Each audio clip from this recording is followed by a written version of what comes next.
कोई भी काम हो दो चीजों पे चलता है, या तो डरा के या फिर ख्वाब दिखा के। डॉक्टर क्या कर रहे हैं, डरा रहे हैं कि इससे 35,000 लेना है।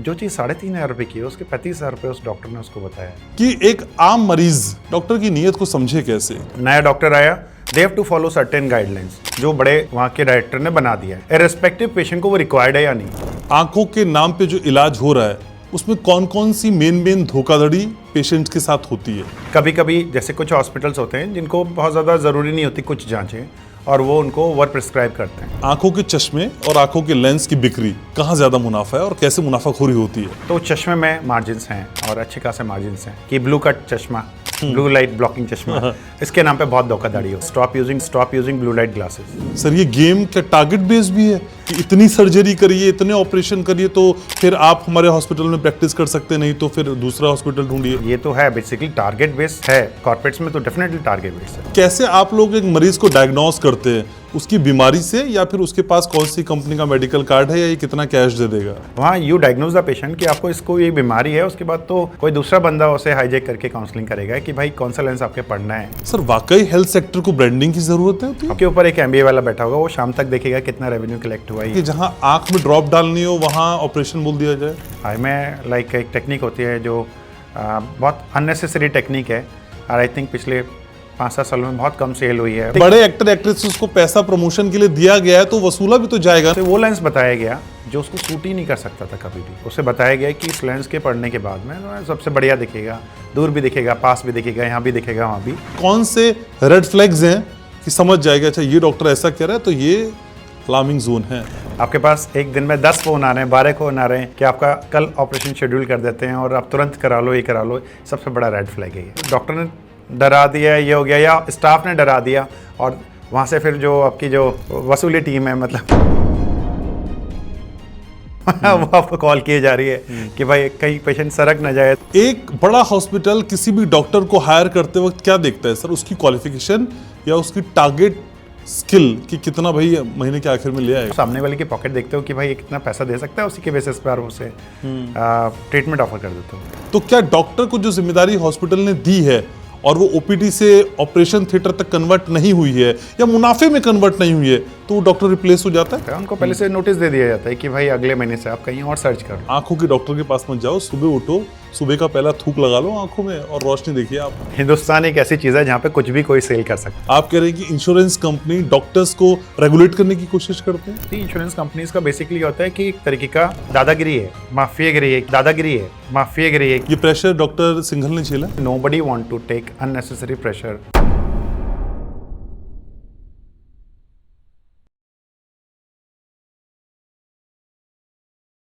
अब तो उससे मिलना और जरूरी हो गया है।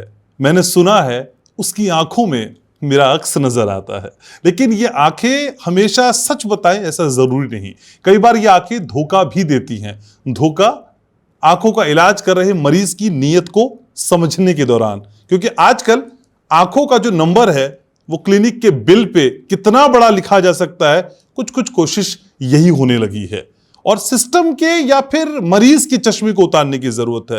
ये जरूरत असल में है कहां, क्योंकि नीयत से ये खोट लगातार बढ़ रही है और मरीजों का दिल बैठा जा रहा है। आंखों की रोशनी पाने की ख्वाहिश में जेब की रोशनी लगातार गायब हो रही है। तो फिर आज हम समझेंगे कि आंखों की रोशनी की उम्मीद लेकर जब आप किसी क्लिनिक या हॉस्पिटल पर जाते हैं तो आपके नाम पर किस किस तरह की ठगी हो सकती है या हो रही है। आप देखना शुरू कर चुके हैं आपका अपना favourite podcast Ghanshyam Upadhyay podcast. मैं हूं आपके साथ घनश्याम, और आज ये जो पर्दा हटेगा ना आंखों के आगे से, वो कौन हटाएगा? तो मैं आपको बता दूं कि आज हमारे पॉडकास्ट के खास मेहमान हैं।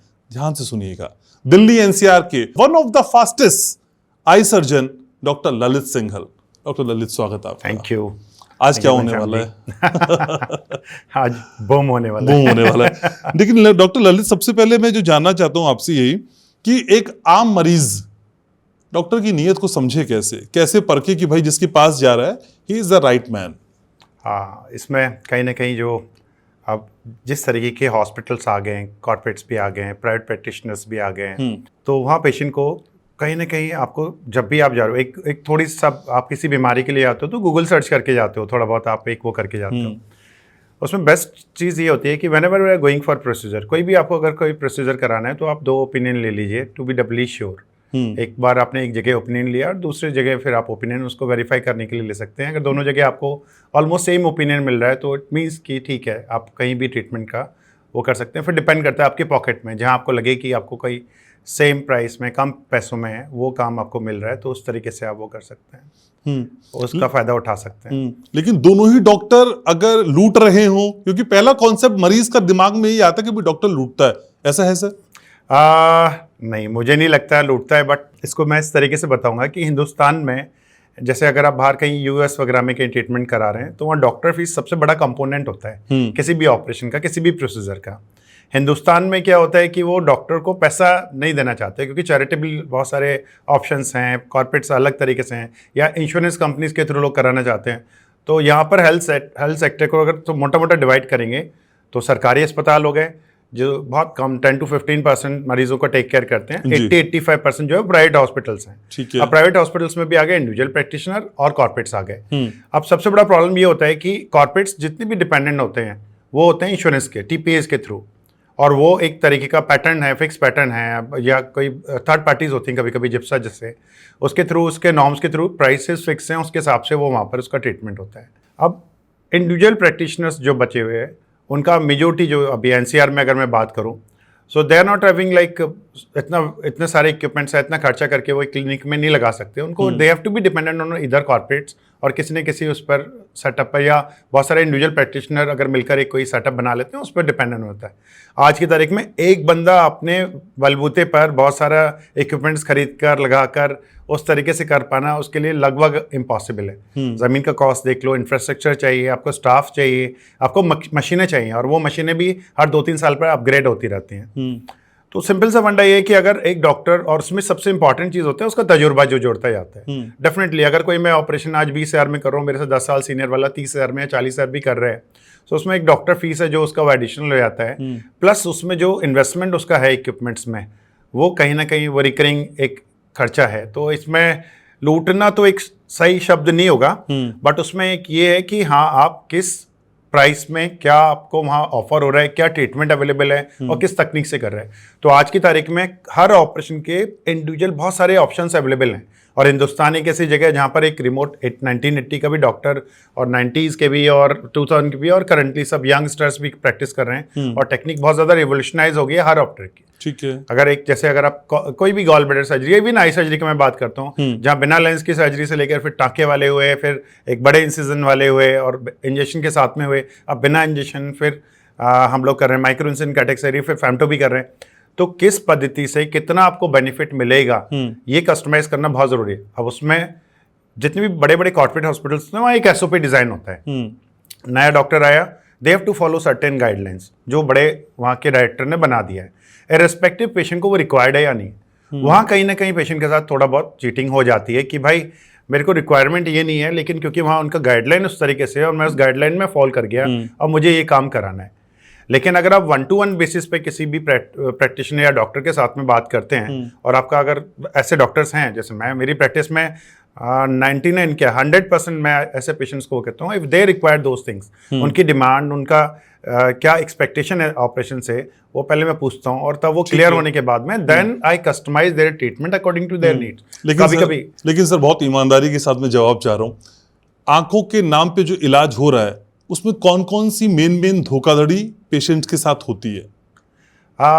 धोखाधड़ी पेशेंट के नाम पर, जैसे आजकल सर पेशेंट के नाम पे नहीं, इलाज के नाम पे। इलाज के नाम पे मेनली अभी एक तो डायग्नोस्टिक वाली चीज़ होती है। कभी कभी जैसे कुछ हॉस्पिटल्स होते हैं जिनको बहुत ज़्यादा ज़रूरी नहीं होती कुछ जांचें, और वो उनको ओवर प्रिस्क्राइब करते हैं कि यार आपको ये बीमारी हो सकती है।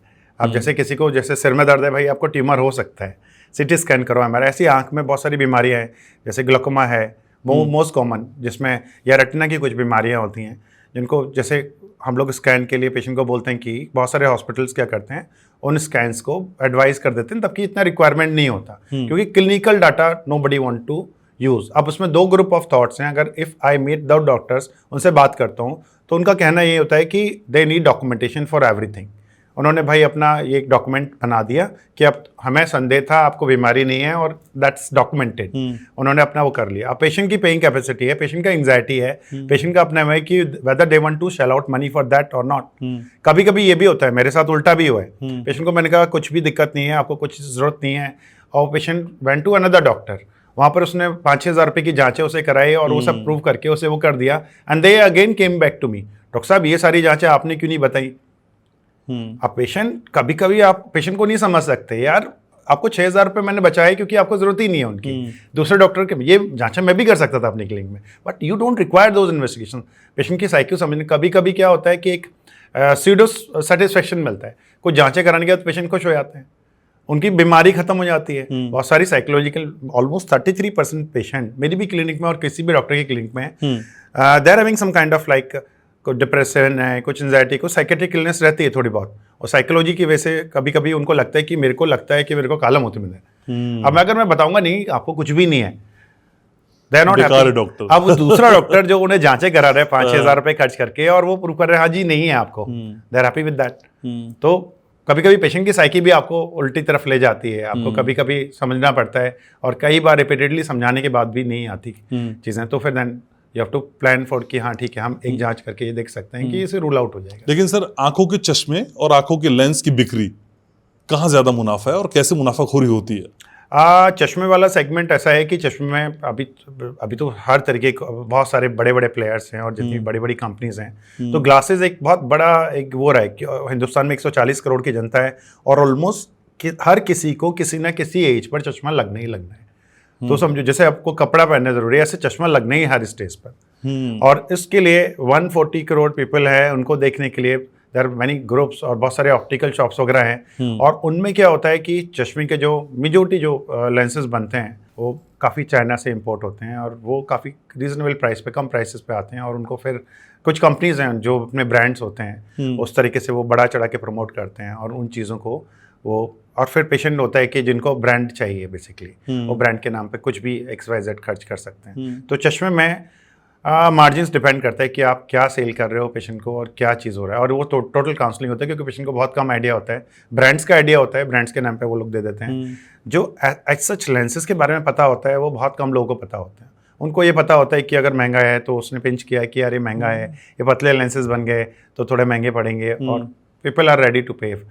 बड़ी बड़ी चेन से मैं नाम नहीं लूँगा, लेकिन वो 1.5-2 लाख रुपए का चश्मा बनाते हैं और पेशेंट को वो मालूम है कि 1-1.5 साल के बाद चेंज होना है, या तो पेइंग कैपेसिटी पेशेंट्स की बहुत बढ़ गई है, that's why those chains are surviving and they are having like multiple outlets. तो चश्मे में मार्जिन्स हैं और अच्छे खासे मार्जिन्स हैं। कभी कभी जैसे जो जहाँ पे मुझे लगता है एक गलत चीज़ होती है वो ये होती है कि ब्लू कट चश्मा, ब्लू लाइट ब्लॉकिंग चश्मा, इसके नाम पे बहुत धोखाधड़ी होती है। लेंस डाल के दिखाता है सर। हाँ, वो लेंस डाल के दिखाते हैं, इतना यूवी रेडिएशन लाइट देखिए सर नहीं हो रहा है। एक्चुअली ब्लू लाइट इतनी बड़ी कल्प्रिट नहीं है, इतना बड़ा विलेन नहीं है जितना बना दिया गया है। Specially blue light is good for kids. अगर आप बच्चों को ब्लू लाइट ब्लॉकिंग ग्लासेस दे रहे हैं, आज भी मेरे पास एक ओपीडी में पेशेंट आया कि मेरे बच्चे की स्लीप डिस्टर्ब रहती है, रात में नहीं सो पाता है, फिर क्लासरूम में सोता रहता है वो। मैंने कहा stop using blue light glasses. They are going to one of the leading optician जहाँ पर बहुत महंगा वो चश्मा 30-40 हज़ार रुपये का बनवाते हैं अपने बेटे का, और वो हार्डली 12-13 साल का है, और वो अच्छी ब्लू लाइट ग्लासेस के साथ में, और वो कवर ब्लू लाइट बहुत ज़रूरी है। एक ग्लैंड होता है ब्रेन में हाइपोथैलेमस करके, वो सीक्रेट करता है मेलाटोनिन करके एक हार्मोन। अच्छा। और वो हार्मोन बहुत ज़रूरी होता है स्लीप के लिए, इसे स्लीप हार्मोन भी कहते हैं। तो अगर आपका ब्लू लाइट अच्छे से नहीं मिला आपको, और वो आपका रिदम सर्केडियन रिदम होता है जो हमारा जैसे सनराइज से सनसेट तक, सनराइज हुआ ब्लू लाइट मिला, उससे हम लोग का वो मेलाटोनिन सीक्रेशन हम उसको उल्टा करते हैं वैसे आजकल। हाँ, हम लोग उल्टा करते हैं उस चीज़ को। हम रात में जाग रहे हैं और दिन में हाँ, लेकिन ये अडल्ट्स में व्हेन यू ग्रो अप 18-20 साल के बाद में ठीक है आपको चल जाता है, बट किड्स के लिए स्लीप बहुत इंपॉर्टेंट फैक्टर है। उनके सारे तरीके के डेवलपमेंट के लिए, ब्रेन के लिए, उनका साइकोलॉजिकल डेवलपमेंट, उनका फिजिकल डेवलपमेंट, सबके लिए स्लीप बहुत इंपॉर्टेंट फैक्टर। अगर वहाँ हम लोग ब्लू लाइट ब्लॉक कर देते हैं तो फिर उनको they are having sleep disturbance. और उसके अब उल्टा ये होना शुरू हो गया है, rather than stopping those things, banning those things, blue light melatonin की गमीज या टैबलेट्स आनी शुरू हो गई हैं फॉर किड्स, और सबसे ज़्यादा कंजप्शन उनका बच्चों में है। बताइए। People who are aware, like in western, मतलब इंडिया में अभी इतना पॉपुलर नहीं है, लेकिन melatonin gummies are available in India, US में, UK में, because of sleep disturbances, because of hindrance of blue light जो ब्लॉक कर दिया हमने पूरे दिन के लिए। उसके बाद में स्लीप डिस्टर्बेंस होता है बच्चों में, वहाँ सबसे ज़्यादा उसको खाया जाता है रात में सोने से पहले 1-2 घंटे, सो दैट हमारे बच्चे ऐसे सो पाए। पहले खुद ही हम दिक्कत कर रहे हैं, फिर उस दिक्कत को दुरुस्त कर दिक्कत रहे का हैं। सॉल्यूशन भी हम दूसरी तरीके से निकाल रहे हैं। तो ये आंखों का पॉडकास्ट आंख खोल देने वाला है। लेकिन सर कैसे आप लोग एक मरीज को डायग्नोस करते हैं, उसकी बीमारी से, या फिर उसके पास कौन सी कंपनी का मेडिकल कार्ड है, या ये कितना कैश दे देगा? इसमें बहुत ये इंपॉर्टेंट है। सबसे पहली चीज़ है कि उसकी एक्सपेक्टेशन क्या है एक डॉक्टर से, रियलिस्टिक एक्सपेक्टेशन क्या है। We are not gods, like what we can provide, we know the products, like कि हम लोग कौन कौन से तरीके के लेंसेज अवेलेबल मार्केट में, क्या क्या उस पेशेंट के जो डाटा निकालते हैं, देयर इक्विपमेंट्स जिन पे हम लोग उनकी आई को स्कैन करते हैं, और उनके लिए क्या बेस्ट फिट हो सकता है। तो एक तरीका है कि आपको जो बेस्ट फिट हो जाए उस हिसाब से पेशेंट को बताओ 1 2 3 ये है आपको जो ऑप्शन है, और उनको आप रियलिस्टिक एक्सपेक्टेशन बताओ कि भाई ये मिलने वाला है आपको। इंश्योरेंस का जहाँ बात आता है, इंश्योरेंस कंपनीज जो भी हम लोग के उसमें होता है, they are having certain boundations. अब मेरे यहाँ भी होता है, हर किसी मेरे ख्याल से आई डॉक्टर के यहाँ या हर किसी डिपार्टमेंट में होता होगा। इंश्योरेंस कंपनीज का जो सांठगांठ है या टाइप है, उन्होंने एक तरीके की बाउंड्री क्रिएट की हुई है कि आपको इतना ही पैसा मिलेगा, जो आपको करना है वो करो उसमें। पेशेंट को अगर आप बताओगे कि यार इंश्योरेंस कंपनी से इतना आना है कि remaining out you have to pay from your pocket, तो पेशेंट भाग जाता है। वो कहेगा यार दूसरे अस्पताल में मैं जाके कर रहा हूँ। ठीक, तो majority hospitals they don't disclose what kind of treatment they are, what kind of implant they are putting through insurance. उनको इंश्योरेंस का ये रहता है कि भाई इंश्योरेंस से जो मिल रहा है वो ठीक है, क्योंकि इंश्योरेंस का पैसा 3 महीने के बाद आना है, उसका उन्होंने इंटरेस्ट भी कैलकुलेट किया, उसमें वो कुछ इंटरनल डिस्काउंट्स भी होते हैं हॉस्पिटल से, वो भी कैलकुलेट किए, TDS वगैरह सब कैलकुलेट करके वो वहाँ पर पेशेंट को वहाँ कहीं ना कहीं जो है वो पेशेंट थोड़ा सा, अगर if they are not aware they can be misguided. तो आपके लिए फायदे वाला पेशेंट वही होता है जिसका कार्ड है? नहीं, वो उस तरीके से नहीं है। कार्ड वाले पेशेंट मेजोरिटी कॉर्पोरेट्स में जाते हैं, क्योंकि जिसके पास कार्ड है they try to go to the corporates की बड़े बड़े अस्पतालों में जाके वो करो। हम लोग के लिए, हम लोग को तो ये होता है कि अगर, क्योंकि we are sitting with our name, हमारे अपने नाम से बैठे हुए हैं, कल को अगर पेशेंट को अगर दे आर नॉट हैप्पी तो they are not going to come us, और वो एक पेशेंट जो आज खुश होकर नहीं गया वो 10 पेशेंट को मना करेगा। तो हमारी प्रैक्टिस तो 1-to-1 प्रैक्टिस है। हम लोगों को बहुत बड़ी ब्रांडिंग और उस तरीके से बड़े बड़े कॉर्पोरेट्स की तरह कोई एक्टर या एक्ट्रेस नहीं आ रही है ऐड करने के लिए। तो हम लोग के लिए तो 1-to-1 every patient is important. तो हम लोग को देखना पड़ता है कि उसके इंश्योरेंस में कहाँ तक हम लोग का वो चल सकता है। कभी कभी ऐसा भी होता है, मैक्सिमम टाइम कभी कभी ऐसा होता है कि पेशेंट की insurance supposedly I am getting like certain amount, I make discount की चल, और ऊपर का पैसा वो कोई बात नहीं। मतलब मेरे इंश्योरेंस में ये है एडवाइस है कि sir we have to take from the patient, बहुत अननेसेसरी जैसे बहुत ज़्यादा होता है तो ही then we ask from the patient, otherwise थोड़ा बहुत अगर ऊपर कम आया पैसा तो we manage that just for the satisfaction of the patient, कि भाई वो एक जाएगा तो 2 लेकर आएगा, इस तरीके से। लेकिन सर एक इंपॉर्टेंट बात आपने बोली कि बड़े कॉर्पोरेट्स के पास उन्हें प्रमोट करने के लिए बड़े एक्टर एक्ट्रेसेस भी हैं। सर वाकई हेल्थ सेक्टर को ब्रांडिंग की जरूरत है? अभी जरूरत होने लगी है। आप देखो कितने कितने बड़े बड़े एक्ट्रेसेस जो हैं हेल्थ सेक्टर को ब्रांडिंग की करने लगे हैं। Health sector is one of the promising sector. अभी AI आ जाएगा, बहुत सारे ऑप्शंस खत्म हो जाएंगे, बहुत सारे जॉब्स खत्म हो जाएंगे, but health is one thing जहां आपको उठ के डॉक्टर की क्लिनिक पे जाना ही पड़ेगा। कुछ हमारी स्पेशलिटीज हैं जिनमें AI की वजह से थोड़ा फर्क पड़ेगा, बट आपको कोई बीमारी है, आपको कोई सर्जरी कराना है, you have to go to the clinic, आपको डॉक्टर के पास जाना है। डॉक्टर या फिर हॉस्पिटल साबुन बेचने वाली कंपनी तो नहीं है ना? नहीं, साबुन बेचने वाली कंपनी नहीं है, बट आप बेच रहे इलाज। पहले कंपटीशन नहीं था ना, अब तो बहुत कंपटीशन है। अब आपको you have to attract your client. नहीं तो आपके पास या किसी बड़े हॉस्पिटल के पास पेशेंट इसलिए आएगा कि वहां इलाज अच्छा होता है, या फला एक्टर ने और एक्ट्रेस ने प्रमोट किया था वो इसलिए आएगा? एक तरीके का गेम है कि भाई किसी एक्टर ने सपोजली वहां ऑपरेट करा लिया तो they are like posting that thing कि हमारे आर कस्टमर्स, जैसे बहुत सारे लोग होते हैं, छोटी छोटी कंपनीज होती हैं, वो बड़ा सा पोर्टफोलियो बना के रखते हैं आर कस्टमर्स। तो इसी तरीके से बहुत सारे डॉक्टर्स ने कर रखा है, बहुत सारे जिन्होंने they have operated few celebrities and they are having posters with them, और वो इस तरीके से सब चल रहा है। सर दूसरा शब्द एक और आपने बोला कि ये बड़ा गेम है। सर ये गेम क्या टारगेट बेस्ड भी है कि इतनी सर्जरी करिए, इतने ऑपरेशन करिए तो फिर आप हमारे हॉस्पिटल में प्रैक्टिस कर सकते, नहीं तो फिर दूसरा हॉस्पिटल ढूंढिए? गेम है सर आप कह रहे हैं? ये तो है बेसिकली टारगेट बेस्ड है। कॉर्पोरेट्स में तो डेफिनेटली टारगेट बेस्ड है। अगर एक डॉक्टर की जो ग्रोथ है उसके सेंटर की उसके साथ है, कितना टारगेट वो पूरा कर रहा है, कितना वो जनरेट कर रहा है अपने उससे। और कभी कभी तो ये होता है कि जैसे मतलब मैंने तो बहुत कम समय के लिए कॉर्पोरेट में काम किया होता, वहाँ यू डायग्नोज द पेशेंट कि आपको इसको ये बीमारी है, उसके बाद तो कोई दूसरा बंदा उसे हाईजेक करके काउंसलिंग करेगा कि भाई कौन सा लेंस आपके पढ़ना है। Doctors are not having rights like और उसके बाद में उसके ऊपर एक MBA वाला बैठा होगा, वो शाम तक देखेगा कितना रेवेन्यू कलेक्ट हुआ, ये हुआ। एटलीस्ट अपनी प्राइवेट प्रैक्टिस में यू आर सेटिस्फाइड कि nobody sitting on your head like. ये प्रेशर डॉक्टर सिंघल ने झेला? कुछ समय के लिए। क्या होता था सर तब? उसमें बहुत ज़्यादा नहीं है, टारगेट बेस काम नहीं होता। उसमें ये होता है कि अगर आप अच्छी सर्जरीज कर रहे हो, आप पेशेंट्स अच्छे से, आपके पेशेंट से OPD बढ़ रही है, 1-to-1 पेशेंट्स को आप काउंसलिंग कर रहे हो, और फिर एक लेवल के बाद में आप पेशेंट्स को बेसिकली, उनका काउंसलर्स अलग होते हैं, वो काउंसिल करते हैं, और you are in happy books like, आपको फिर ग्रोथ भी मिलती है, आपको प्रमोशंस भी मिलते हैं, सारी चीज़ें। बट अगेन हर डॉक्टर इस काबिल नहीं होता कि वो इस तरीके से जो ये प्रेशराइज माहौल होता है उसमें कर पाए काम। नहीं सर, अच्छी सर्जरी करना एक विषय है, 3 चीजें, लेकिन डॉक्टर या हॉस्पिटल के लिए अच्छी सर्जरी दूसरा मोटिव है। 3 चीजें हैं उसमें। ये है कि आपको, जो आप पेशेंट को काउंसिल कर रहे हो, डेफिनेटली उसमें ये है कि आपको अगर सपोजली यू आर चार्जिंग कुछ अमाउंट पेशेंट से जो भी आप ले रहे हो, आप उसको अगर प्रॉपर तरीके से नहीं कर रहे हो एग्जीक्यूट, आप रिजल्ट्स नहीं दे रहे हो, तो पेशेंट को तो वो अनहैप्पी कस्टमर रहेगा, वो तो बेसिकली आपको फिर बैंड बजाएगा बाद में। तो आपको तीनों चीज़ें आपको करना है। डॉक्टर का रोल बहुत सारा उसमें ये होता है कि आपको काउंसिल करना है कि भाई ये इस तरीके के क्लाइंट है, यहाँ पर इतना वो पैसा शेल आउट कर सकता है, यू हैव टू चेक। ये डॉक्टर बताता है कि ये पेशेंट इतना पैसा दे सकते हैं?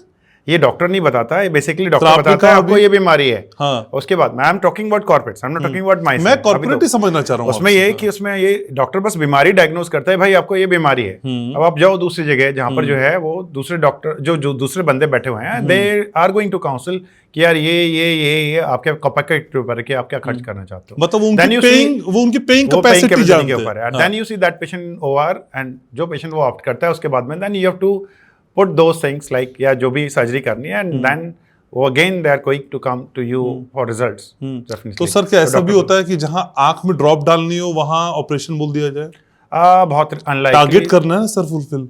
लेकिन उसमें ये कि ना आजकल पेशेंट बहुत अवेयर हो गए। ये आजकल अगर पेशेंट को थोड़ा सा, बहुत रेयरली ऐसा होता है कि अगर इस तरीके से बहुत अनअवेयर कोई पेशेंट है, लेकिन आजकल पेशेंट्स आर अवेयर।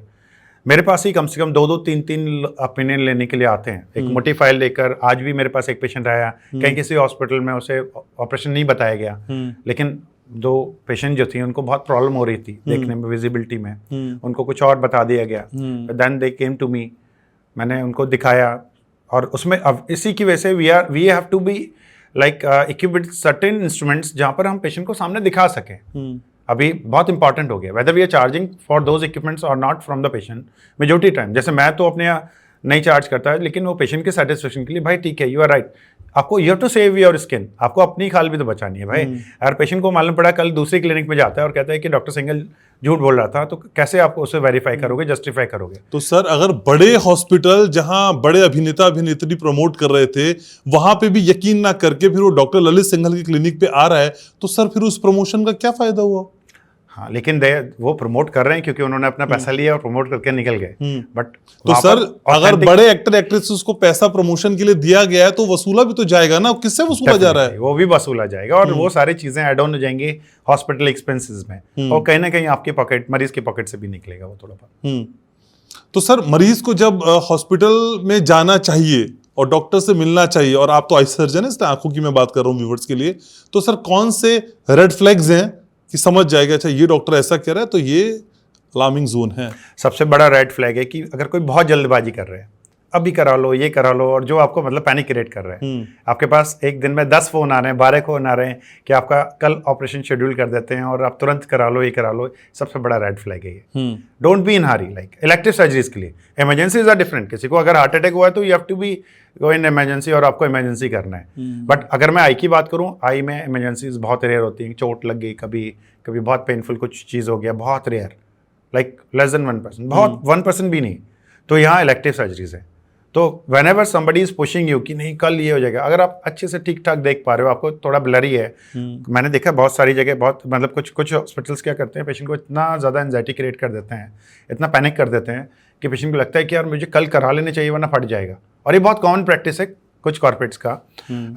वहाँ पर पेशेंट गया, उसको डायग्नोज हुआ, भाई आपको ये बीमारी है और इसका सर्जरी इलाज है और कुछ नहीं हो सकता, और अब तुरंत के तुरंत करा लो उसे। 1 दिन में 2 दिन में टाइम दे दिया जाता है, एडवांस जमा करा लिया जाता है, और पेशेंट को सोचने का मौका नहीं दिया जाता है कि भाई आपको जो है 2-3 दिन या सेकेंड ओपिनियन आप ले सको। This is biggest red flag. Don't be in hurry. आई के कोई ऐसा ऑपरेशन नहीं है जिसमें आप 2-3 दिन 4 दिन वेट नहीं कर सकते हो, अगर आपको लगता है कि आपको इतनी प्रॉब्लम नहीं। और दूसरा क्या होता है, पेशेंट को कभी कभी आप सेल्फ वो करना चाहिए रियलाइज कि भाई मेरे को प्रॉब्लम कितनी है, मतलब how much problem I am facing like in routine. कभी कभी पेशेंट होता है सटल प्रॉब्लम थी, भाई कुछ नहीं, चश्मे से ठीक चल रहा है काम, लेकिन वो हॉस्पिटल में गया और हॉस्पिटल ने उसे ओवर डायग्नोज करके बोला कि भाई तुम्हें तो मोतीबिंद है, तुरंत ऑपरेशन करो। पेशेंट आज तक बिल्कुल ठीक है, नॉर्मल है, अचानक से उसको साइकोलॉजिकली ये हो गया कि भाई तुरंत ऑपरेशन, मतलब इतना मोतीबिंद पक गया एक दिन में, रातों रात नहीं हो सकता कुछ। ये तो व्हाइट कोट हाइपरटेंशन है ना। हाँ, अब वो पेशेंट गया और उसे डॉक्टर ने डरा दिया, ये हो गया, या स्टाफ ने डरा दिया, और वहाँ से फिर जो आपकी जो वसूली टीम है, मतलब वो आपको कॉल की जा रही है कि भाई कहीं पेशेंट सरक ना जाए, इधर उधर ना हो जाए, तो वहाँ एक रेड फ्लैग है कि you must visit another place जहाँ आपको जो है हो सकता है कुछ अच्छी एडवाइस मिल जाए, या हो सकता है आपको तो सर इतना तो ये पता चल गया इस बात से कि भाई अब वो भगवान और मनुष्य वाला रिश्ता नहीं है, अब कंज्यूमर और सर्विस प्रोवाइडर वाला रिश्ता है। मैं आपको पैसे दे रहा हूँ, मेरे इलाज कर रहे, that's it. Doctor Ali Singhal फिर उसके बाद मेरे लिए मायने नहीं रखते, ना घनश्याम उपाध्याय उनके लिए मायने रखता, पैसे आए हो गया काम, इतना ही रिश्ता रह गया सर।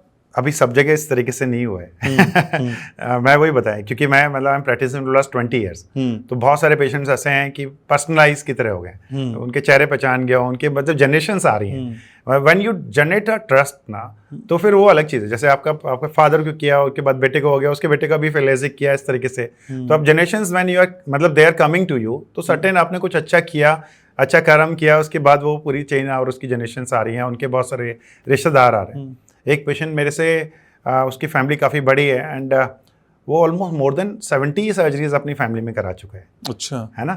अब मैं अगर कहीं भी गलती करता, कहीं भी वो करता है, या रिजल्ट अनडिलीवर करता है, या कहीं भी उसे ऐसा लगता है कि चीटिंग किया मेरे साथ में, तो वो नहीं आता। और वो 70 की 70 सर्जरी रिक्वायर्ड थी। हाँ, रिक्वायर्ड। ये भी तो सर एक है ना, ये मतलब जो ट्रस्ट डेफिसिट है, ये बहुत ज्यादा है सर डॉक्टर और पेशेंट के बीच में। मुझको ऐसा लगता है, मैं जब लोगों से मिलता हूँ तो डॉक्टर को शक की निगाह से देखते हैं। हाँ, लेकिन इसमें हर जगह नहीं है, यहाँ पर आपके ऊपर है कि आपको करना है क्या। सर वसूली गैंग तो आपने बताया ना है हॉस्पिटल्स में।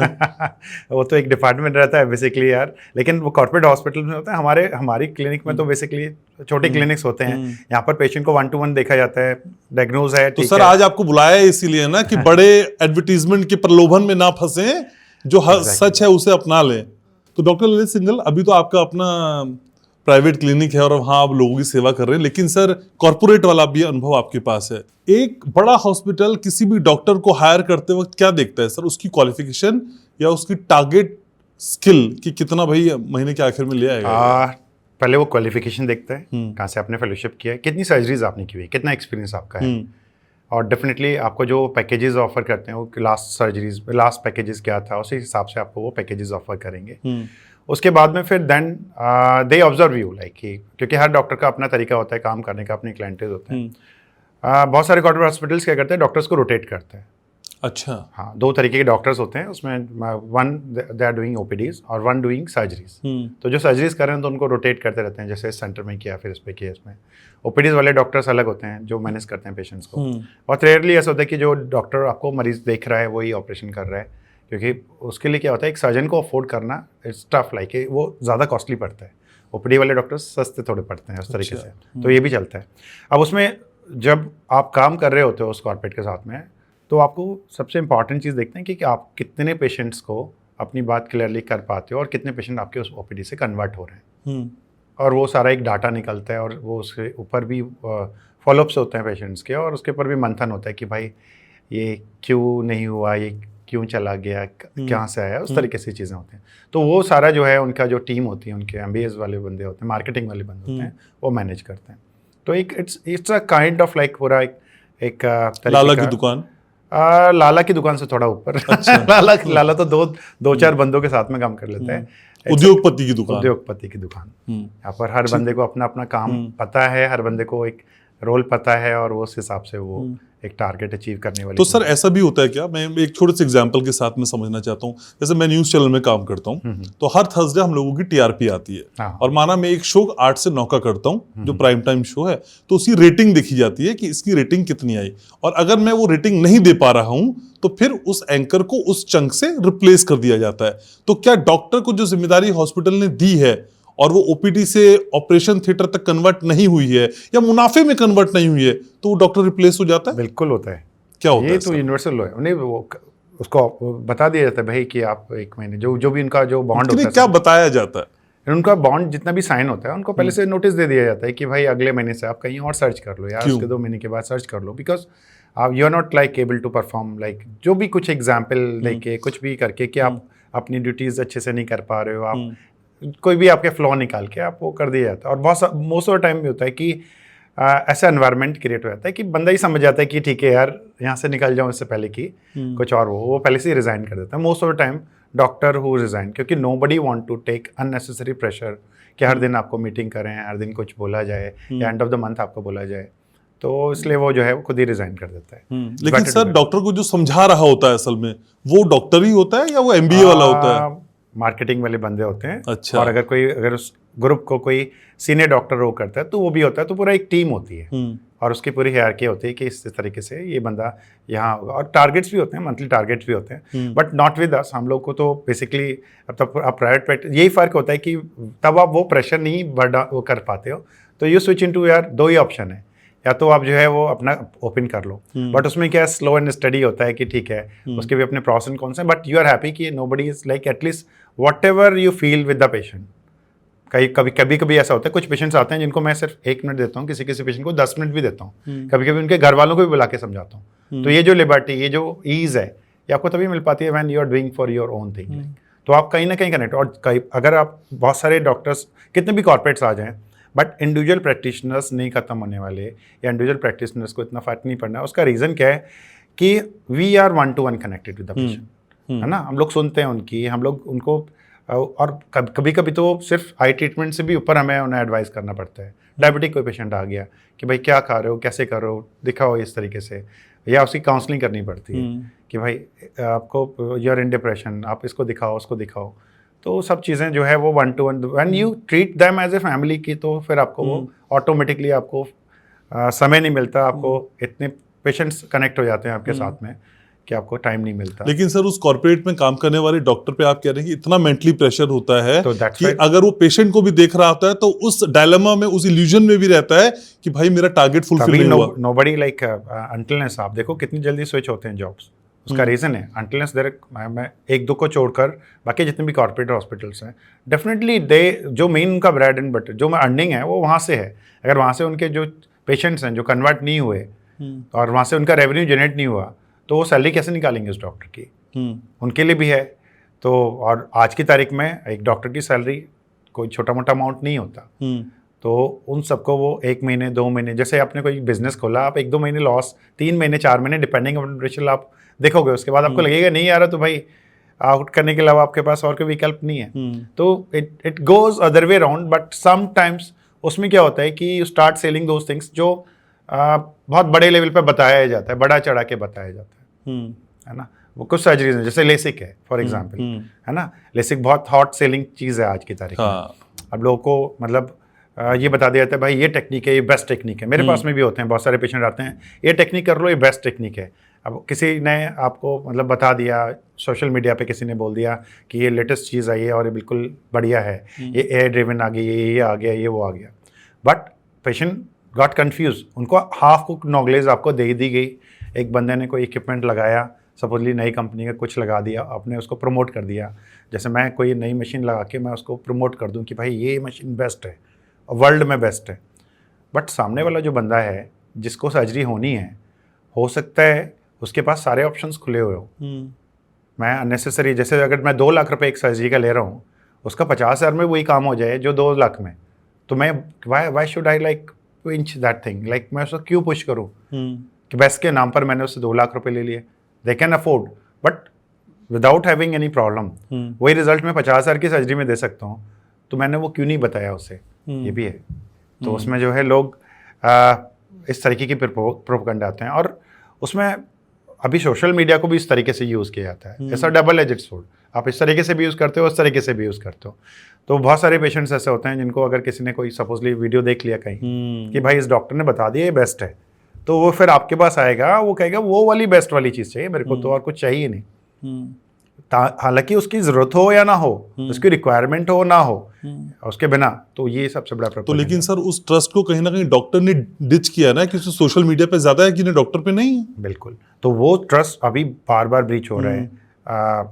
मेरे ख्याल से आई में नहीं, हर सर्जरी में हो रहा है। अब लोग बहुत सारे मतलब बताते हैं रोबोटिक के नाम पे ये ले लिया, वो ले लिया। कभी कभी होता है कि आपको ज़रूरत ही नहीं है उस चीज़ की, हाँ, है ना। आपने अननेसेसरी 40-50 हज़ार रुपये एक्स्ट्रा दिए और एंड रिजल्ट उसका कुछ भी नहीं है आपके लिए। और ऐसा हो रहा है, आई में भी इस तरीके से होता है।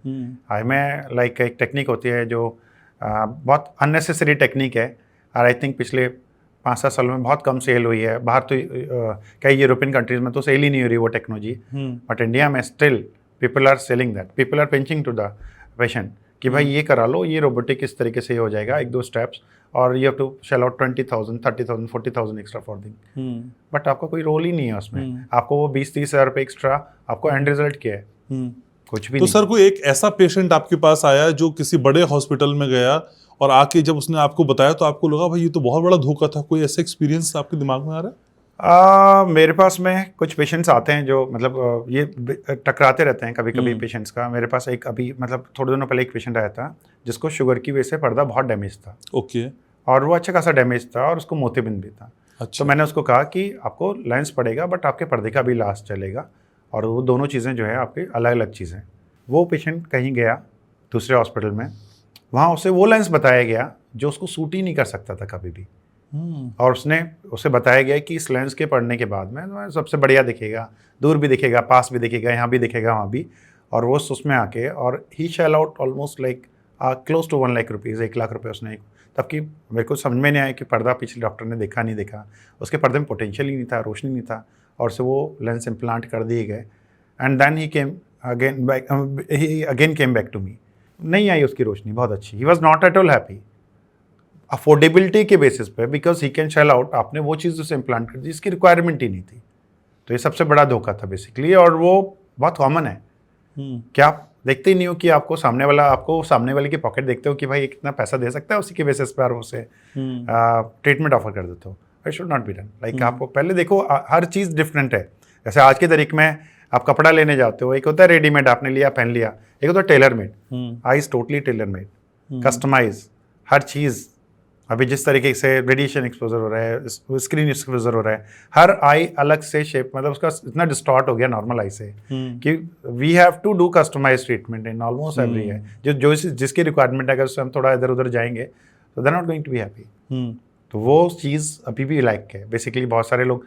और आई सर्जरी एक ऐसी सर्जरी है जो ऑलमोस्ट हर किसी को होनी है। तो अब हिंदुस्तान में सबसे बड़ा प्रॉब्लम है कि गरीब भी हैं जिनके पास पैसा नहीं है देने को, और अभी आयुष्मान स्कीम भी गवर्नमेंट ने निकाल दी है, जिसमें सबसे ज़्यादा सर्वाधिक होने वाले ऑपरेशन आई सर्जरीज ही है। मोतियाबिंद सबसे ज़्यादा होने वाली सर्जरी है आयुष्मान में, क्योंकि उसमें उसके अंतर्गत आ गई वो। और वो एक अलग चीज़ है कि बहुत सारे हॉस्पिटल्स क्या करते हैं कि वो दे चार्ज एक्स्ट्रा, क्योंकि उसमें एक फिक्स अमाउंट दे रखा है गवर्नमेंट ने कि 7,500 रुपये उसमें आपको मिलना है। आप और टेक्निक का भी मेंशन है कि आपको ये टेक्निक करनी है, ये लेंस डालना है। So everything is like fix from their side कि इतना हम लोग गवर्नमेंट की तरफ से दे सकते हैं।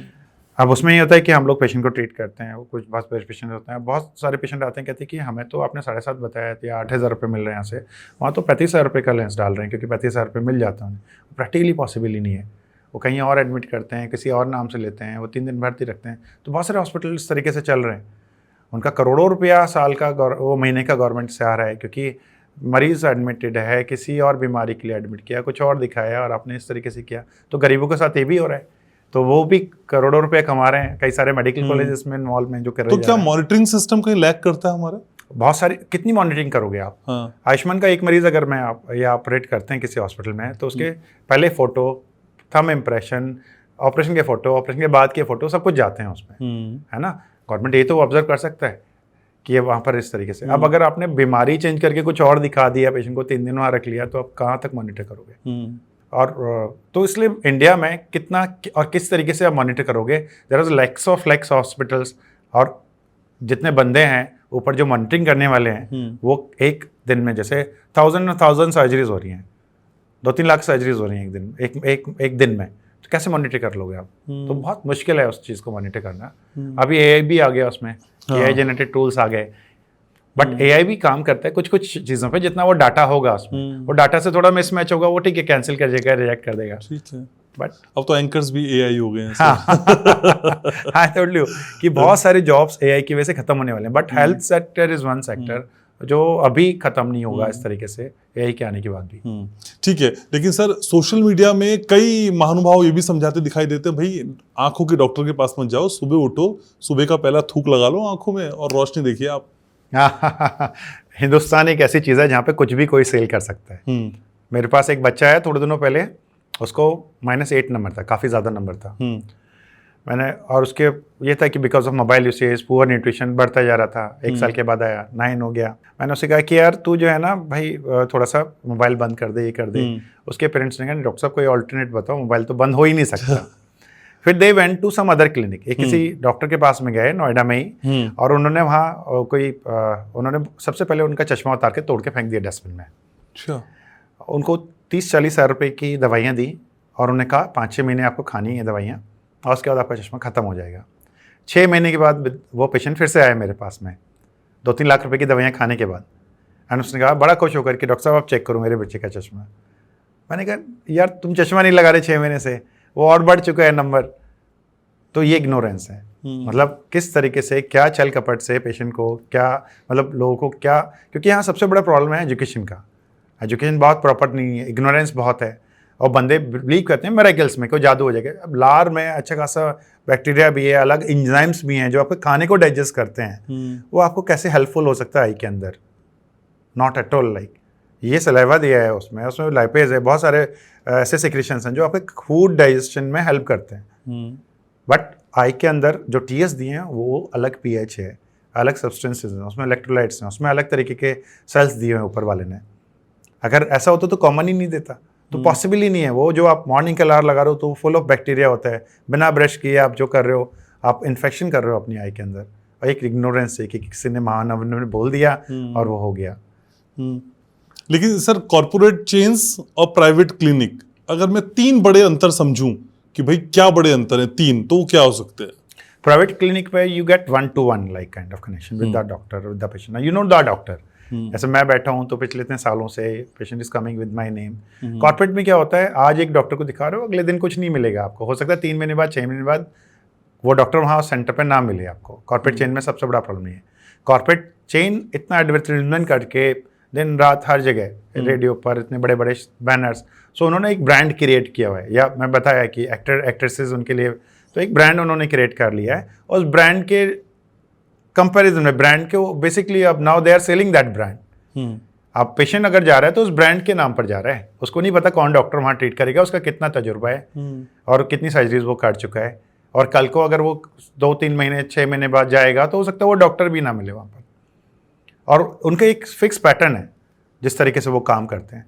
यहाँ 1-to-1 ट्रीटमेंट कस्टमाइज पेशेंट के हिसाब से, उसकी रिक्वायरमेंट के हिसाब से वो है, तो वो ट्राई करते हैं, वो हम लोग करने की वो करते हैं। और कभी कभी बहुत पुअर पेशेंट्स होता है, we do free of cost as well, हम लोग फ्री में भी करते हैं।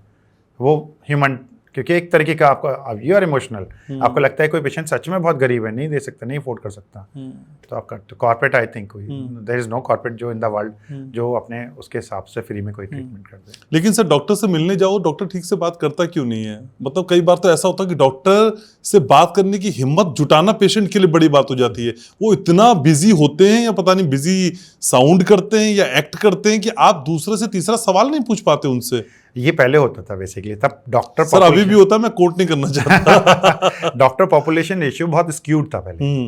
अभी तो जितने सारे डॉक्टर्स हो गए हैं, अभी तो ऑलमोस्ट 1 लाख से ऊपर नीट की सीट्स हो गई हैं, पीजी सीट्स भी बहुत बढ़ गई। हमारे टाइम पर पूरे इंडिया में जो है 15-16 हज़ार सीट्स होती थी, पीजी सीट्स सिर्फ 4,000 होती थी, तब हम लोगों ने पास आउट किया। और तब भी जो पॉपुलेशन थी वो 100 करोड़ के आसपास थी। तो अब उस पर अगर आप देखो कि इतने डॉक्टर्स निकल रहे हैं, तो एक डॉक्टर पॉपुलेशन रेशियो बहुत स्क्यूड था। एक 20,000 पेशेंट्स पे एक डॉक्टर, या 1 लाख पॉपुलेशन में कहीं एक डॉक्टर मिलता था। अब वहाँ डॉक्टर जा रहे हैं सुबह शाम तक वो पेशेंट देखकर, तो they don't want to give like unnecessary time to the patient कि भाई अच्छा ठीक है ये बीमारी हुई, खत्म कर लिखो। लेकिन अभी वो जो रेशियो है वो थोड़ा बेटर हो गया है। अब जाओगे डॉक्टर्स, अब नए नए डॉक्टर्स भी आ गए हैं, अब बहुत सारी क्लिनिक्स हो गई हैं। अभी मैं देखूँ आई के, man I started in Ghaziabad, like more than 80 doctors नहीं थे, 80-90 थे हम लोग, बट अभी तो 200 से ऊपर है, 200-250 से ऊपर हो गए। बहुत सारी क्लिनिक्स खुल गए नहीं।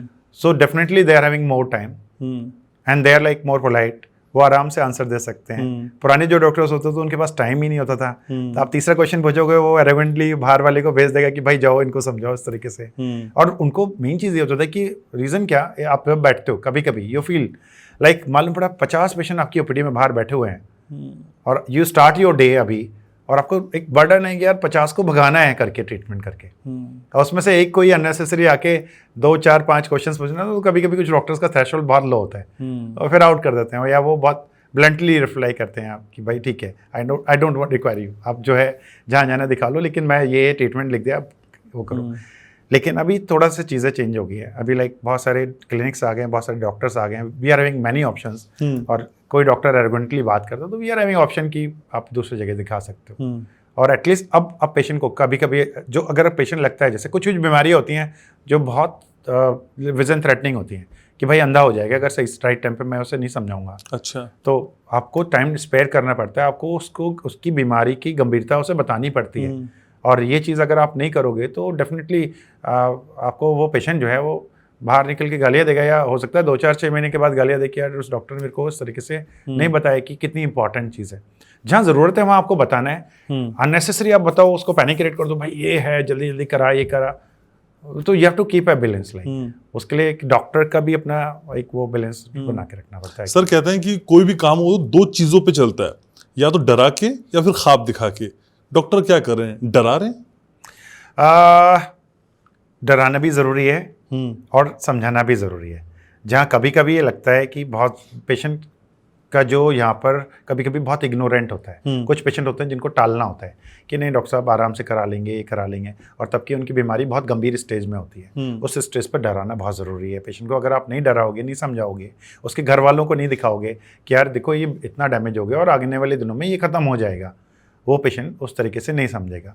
और एट द सेम टाइम कभी लगता है कि हाँ ठीक है, पेशेंट वेल अवेयर अपनी बीमारी के बारे में, और उसे पता है, वो टाइम टू टाइम चेकअप कराता है, टाइम टू टाइम आता है, तो आपको उस वक्त सिर्फ समझाना ज़रूरी है कि भाई ठीक है, अभी के लिए इतना ज़रूरी है, ये आप कराओ ट्रीटमेंट, आगे उसके बाद में फिर फॉलोअप में कराते रहो। तो सर एक आम पेशेंट कैसे समझेगा ये कब कौन सा वाला समझा रहा है मुझको, डरा जो रहा है ये मुझे कब कौन सा वाला डरा रहा है, असली वाला या बेवजह वाला? अब अगर क्लिनिक से निकल के हर पेशेंट डर कर निकल रहा है तो इसका मतलब तो उस डॉक्टर की टेंडेंसी है डराने की, तो डेफिनेटली वो उसका तरीका है उस तरीके से। तो आप फिर मैं अगेन वही कहूँगा कि आप सेकेंड ओपिनियन के लिए जाओ, और आप जब भी आपको कोई डरा रहा है तो एक बार सेकेंड ओपिनियन के लिए जरूर जाओ, देखो कि यार वो सामने वाला क्या बोलता है उस चीज़ को, क्या इतनी डरावनी है बीमारी जितना उसने डरा दिया, और ज़रूर जाना चाहिए। मैं खुद अपने पेशेंट को बोलता हूँ भाई जो आज अगर सपोजली तुम्हारी ये एडवांस स्टेज में बीमारी है, definitely go for some other clinic, so that वहाँ पर भी देख कर आओ, सब 2 जगह उसको वेरीफाई हो जाता है, तो उसके दिमाग में आता है हाँ पहला डॉक्टर ठीक कह रहा है। अगर आप पहले से ही बोल देते हो कि यार ये एक तरीके का प्रोटोकॉल है, ये बीमारी है और ये इतने दिनों में सही होगी और इतनी बार आपको फॉलोअप में आना पड़ेगा, पेशेंट को लगता है कभी कभी कि यार डॉक्टर तो 6 महीने से बुलाया जा रहा है, लूट रहा है मेरे को, ये आपको बताना है, फर्स्ट डे क्लियर कर दो, जस्ट लाइक सिंपल कि मैरिज की तरह कि पहले दिन से रूल्स एंड रेगुलेशंस क्लियर कर दो, लड़ाई नहीं होगी। तो यहाँ पर भी है कि डॉक्टर को पहले पेशेंट को बता दो, don't keep them in like, आप उसे डिल्यूजन में मत रखो, कोई उसे गलत फैमिलिया मत दो उसको, कोई झूठे वो वादे मत करो उसके साथ में, अब बहुत क्लियर कट बता दो, तो उसको कम से कम ये होगा कि वो कल कहीं और दिखाएगा तो चीटेड फील नहीं करेगा कि पहले डॉक्टर ने उसको चीट किया। लेकिन शादी वाले मामले में तो सर सारी चीजें स्वीकार लें तो ही जीत होती है, तो इसमें भी स्वीकार लें डॉक्टर की? होता है कि एक बंदा स्वीकार ले तो जीत हो जाती है, इधर ऑफ 1%, अगर स्वीकार ले तो ठीक है। यहाँ पर भी कभी कभी हम लोग सरेंडर कर देते हैं, भाई पेशेंट तू ठीक है। लेकिन सर सेकंड ओपिनियन ले ले, फर्स्ट डॉक्टर ये कह रहा है, लेकिन सेकंड ओपिनियन भी उसकी कॉन्स्पिरेसी का हिस्सा होना कि भाई डॉक्टर श्याम के पास चले जाओ, वहां चेक करा लो, वो भी रेफर की में सर वो भी समझाइए ना मुझको। एक पेशेंट मेरे पास में आया था कुछ दिनों पहले, वो डॉक्टर एक्स के पास दिखा कर आया, मेरे पास आया, डॉक्टर एक्स ने उसे बहुत डरा दिया, तुम्हें ये है। उसके बाद वो मेरे पास दिखाने आया, मैंने कहा नहीं यार इतना कोई परेशानी नहीं है, आप थोड़े दिन दवा डालो ठीक हो जाओगे, वैसे कोई इतनी और जो बड़ी बड़ी बीमारी लिखी नहीं, मैं उस तरीके से नहीं। फिर वो डॉक्टर एक्स के पास दोबारा कर गया, उसने फिर उसे डॉक्टर वाई और डॉक्टर जेड के पास अपनी बात प्रूव करने के लिए भेजा। और वो छोटा बच्चा था, और उसके बाद में वो डॉक्टर वाई और डॉक्टर जेड के पास गया, एंड डॉक्टर वाई ने बोला we are the authority, doctor Z ने बोला वी आर बिगर अथॉरिटी, और उसके बाद में फिर देन वो मेरे पास फिर आया, बोला डॉक्टर साहब 3 जगह वेरीफाई कर लिया, आप गलत हो। मैंने कहा हाँ भाई मैं गलत हूँ। तो कभी कभी पेशेंट की साइकी समझना बहुत मुश्किल है कि देखो इसमें एक से हम लोग कहते हैं कि पेशेंट कभी कभी दिमाग में सोच कर आता है कि, और दे फील लाइक कि एटलीस्ट ठीक है, जैसे सर बहुत सारी बीमारियां, जैसे सिर में दर्द है, अब किसी ने बताया यार सिटी स्कैन करा लो, उसके दिमाग में चल रहा है मेरे दिमाग में ट्यूमर है ना, अब वो ट्यूमर निकल ही आता है बाई चांस, तो वो उसके अलग से एक फियर है जो अनलॉक हो जाते हैं वहाँ पर उस तरीके से। रेफर गेम में कितनी सेटिंग है? रेफर गेम में सेटिंग का कोई लिमिट नहीं है, जो लोग रेफर प्रैक्टिस करते हैं उनका कोई लिमिट नहीं है, क्योंकि इसमें डिपेंड करता है कितने मार्जिन हैं और क्या पेशेंट्स ले रहे हो। कभी कभी एक छोटा सा एग्जांपल देता हूँ, एक छोटा सा प्रोसीजर होता है जिसके हम लोग वी डू चार्ज 3-4,000। अब वो कहीं जहाँ मैं पहले कॉर्पोरेट में काम करता था तो वहाँ पर वो पेशेंट किसी रेफर ने भेजा, और वो रेफर वाले जो पेशेंट्स होते हैं जिस डॉक्टर ने भेजा वो दे आर लाइक उनके भक्त होते हैं। अगर डॉक्टर ने बोल दिया भाई वहाँ जाना है तो वहीं जाना है। उसने वहाँ पर उस स्टाफ को बोला कि इससे 35,000 लेना है, जो चीज़ 3,500 रुपये की है उसके 35,000 रुपये उस डॉक्टर ने उसको बताया है। डेफिनेटली उसका रेफर उसमें है जो भी है, बट अब सामने वाला कॉर्पोरेट अगर मतलब इट्स 10 टाइम्स लाइक, तो रेफर गेम में कुछ होता पता नहीं है किस पेशेंट किसने आपको कहाँ रेफर किया और क्या उसने सामने इन्फॉर्मेशन दी हुई है। Until you are vigilant enough तो कुछ भी चलता है रेफर। और same game with the pathology का I don't have any idea basically. मैं अपने ब्रांच का बता सकता हूँ, पैथोलॉजी टोटली डिफरेंट, हम लोगों को वास्ता नहीं पड़ता बहुत ज्यादा पैथोलॉजी से। नहीं, डॉक्टर्स जो टेस्ट के लिए भेज देते हैं, और एक टर्म यूज हम करते हैं सिंक टेस्ट, ब्लड ले लिए जाते हैं, टेस्ट होते नहीं, सिंक में बहा दिए आई जाते में इतनी रिक्वायरमेंट होती नहीं है हम लोग को आई में बहुत ज्यादा रिक्वायरमेंट नहीं होती, तो इसलिए we don't refer like majority, बहुत जरूरत होती है तभी होता है, इसलिए बहुत we are not like very good customer for pathologist. Like किसी पैथोलॉजिस्ट को आप देखो कोई भी आई सर्जन के पास नहीं जाएगा, क्योंकि वी आर सेल्फ सफिशिएंट, हम लोग को डायग्नोज करना है, we are not dependent on any other speciality. ये ब्यूटी है इस ब्रांच की, that's why I chose this branch. लेकिन सर बहुत सारे आई सर्जन अगर आप आंख दिखाने चाहते हैं तो कहते हैं कि अपना ब्लड टेस्ट भी करा लो, एक बार बीपी भी चेक करा लो, शायद कुछ आपकी हिस्ट्री निकल जाए, और शुगर का तो आंखों पे बहुत असर पड़ता है। छोटी मोटी चीजों के होते हैं। अब भी ब्लड प्रेशर आपको पता है, ब्लड शुगर हर गली मोहल्ले पर 20-30 रुपए में चेक हो रहा है, उसमें क्या उसे वो मिलेगा, है ना। तो ये छोटी मोटी चीजों के लिए तो डेफिनेटली ब्लड प्रेशर की तो मशीन हर घर में आजकल आ चुकी है, हर बंदा इतना अवेयर हो गया कि उसमें है, और ब्लड शुगर की भी इवन स्ट्रिप्स हर को पता है कि यार मेरे घर में ही है कोई ना कोई डायबिटिक है ही, हिंदुस्तान में हर एक में से 8 में से एक बंदा डायबिटिक है, तो they are having access to those things. तो लेकिन बट अगर बड़े बड़े इन्वेस्टिगेशंस और वो सब हम लोग के पास में नहीं होता। तो सर इंश्योरेंस कंपनी के साथ सेटिंग होती है? इंश्योरेंस कंपनीज के साथ में सेटिंग नहीं होती। इंश्योरेंस कंपनीज का बेसिकली होता है कि एक तरीके का दादागिरी है, एक तरीके का माफियागिरी है कि भाई इस एरिया में अगर आपको ठीक है आपको करना है, क्योंकि दोनों चीज़ें हैं, यू नीड कस्टमर। अब पेशेंट हमारे पास क्यों आएगा अगर सर इसी बात को मैं दोबारा समझूंगा। आप कह रहे हैं कि इंश्योरेंस कंपनी डॉक्टर्स को रेगुलेट करने की कोशिश करते हैं? मुंबई में बहुत सारे डॉक्टर्स हैं, मतलब आई के, they have banned all insurance companies. वहाँ यूनिटी इतनी अच्छी है कि पिछले 15-16 सालों से कोई भी इंश्योरेंस कंपनी के थ्रू डॉक्टर ऑपरेट नहीं करता। और यहाँ क्या होता है? इंश्योरेंस कंपनीज बहुत रेगुलेट करती हैं, क्योंकि इंश्योरेंस कंपनीज हैं एरिया वाइज ये दे दिया कि भाई इस इतने प्राइस में हमने करना है, तो फिक्स है वो प्राइस। हॉस्पिटल के साथ टाई अप्स हैं, कितने प्राइस से ज़्यादा आपको नहीं देंगे। अब आप you are bound to do things in that. अब दोनों चीज़ें आपके लिए प्रॉब्लम है। अगर मैं इंश्योरेंस के थ्रू कोई अगर कर रहा हूँ ऑपरेशन और इंश्योरेंस ने कह दिया कि यार इसको 25,000 रुपये से ज़्यादा नहीं देंगे हम लोग, या फिक्स कर लिया कि भाई 25,000 रुपये मिलना है, और पेशेंट जो है उसको चाहिए कि यार नहीं मेरे को 50,000 वाला पढ़ाना है, अब उस कंडीशन में पेशेंट भी 25,000 पे करने को तैयार नहीं है। And how can I give like 50,000 treatment like 25,000 रुपये के उसमें इंश्योरेंस वाले में, तो उसमें दुविधा हो जाती है बहुत। अगर मैं पेशेंट को बोलता हूँ कि नहीं यार, कई बार ऐसा हुआ है, पेशेंट मेरे क्लिनिक्स पे आए, मैंने कहा आपको ये सूटेबल चीज़ है, ये होना चाहिए, इंश्योरेंस कंपनीज इतना देंगे, they went to other clinic. और डॉक्टर जब इंश्योरेंस कंपनी की बात नहीं मानते तो क्या होता है वर्स्ट सर? हद क्या है? डिपेंडल कर देंगे आपको। कुछ भी हो सकता है बेसिकली। रीज़न क्या है, आप इंश्योरेंस कंपनीज को बेसिकली आपको एक डिपेंड करता है आपका कितना चंक है इंश्योरेंस कंपनीज के थ्रू। अगेन कॉर्पोरेट्स का मेजॉरिटी चंक है इंश्योरेंस कंपनीज के थ्रू, और किस एरिया में आप प्रैक्टिस कर रहे हो ठीक उसमें भी है। ठीक है सर। तो सर हम एंड पे आ रहे हैं पॉडकास्ट के, लेकिन दो बड़ी टिप मैं चाहता हूँ जो मेरे व्यूवर्स को अब जाते आते थे, अगर आंखों में कुछ दिक्कत है तो फिर वो क्या करे? आंखों में कुछ दिक्कत है तो सबसे पहले सेल्फ मेडिकेशन ना करें।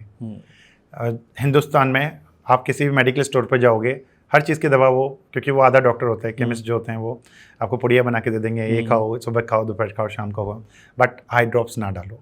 वो जो आई ड्रॉप्स दे रहे हैं वो आपको फ़ायदा करेगी, नुकसान करेगी, क्या करेगी, यू नेवर नो, और आपको नुकसान भी कर सकती है। और अगर नुकसान करेगी, साइट इज़ समथिंग लाइक कि अगर विजन के साथ में आप 1% भी नहीं कर सकते। एक बार आप अंधे हो गए, कई बार ऐसा होता है कि आपको छोटा इन्फेक्शन रहा और उन्होंने गलत दवा दे दी, बिल्कुल ब्लाइंड हो गए इमिडिएटली, और उसमें कुछ भी नहीं कर पाए हम लोग। ठीक है, तो सेल्फ मेडिकेशन बिल्कुल भी नहीं करना। अगर आईज में प्रॉब्लम है तो किसी आई डॉक्टर को एक बार सलाह जरूर कर लो। ठीक है, तो आंखों का इलाज करने जाए लेकिन आंखों पे पट्टी बांध कर ना जाए। हाँ, आंखों का इलाज करने जाएं, पट्टी बांध के ना जाएं, और बेसिकली आप जो भी बीमारी है उसके बारे में थोड़ा बहुत पढ़कर भी जाएं।